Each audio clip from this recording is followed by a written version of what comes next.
मन मंदिर दरबार करेगी तुरंत नहीं हो सकता है। मनु जी महाराज शतरूपा मैया ने 23,000 वर्ष तपस्या किया। कितने दिन? और आपको बताऊं इस 23,000 वर्ष में ब्रह्मा जी, शंकर जी और विष्णु जी कई बार आए उनके सामने। वो तपस्या क्यों की? मनु जी महाराज अयोध्या के राजा थे, अर्धांगिनी थी शतरूपा मैया। हम और आप सभी लोग मनु महाराज बसत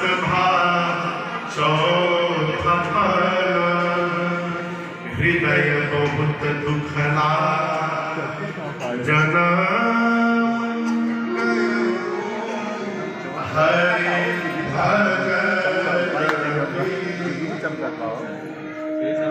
मनु जी महाराज के मन में चौथे पन में अचानक एक दिन भाव आया, मेरा जीवन व्यर्थ हो गया।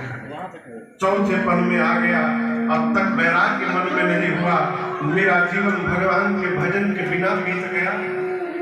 और आपसे हम निवेदन करें मन में ये भाव आ जाना कि वैराग्य नहीं हुआ, यही वैराग्य का प्रारंभ है।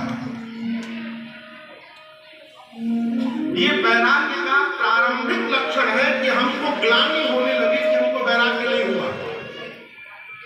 और याद रखिएगा, ये लेने से नहीं होता, ये आता है जीवन से। कपड़ा रंगा लेने से वैराग्य नहीं आता। क्षमा करिएगा, कई लोग घर से पहुंचते हैं तीर्थ यात्रा करने, तीर्थ में जाकर भी घर में लगे रहते हैं। क्या बना है वो, कौन कौन आया है, लोडिंग हो गया कि नहीं हो गया।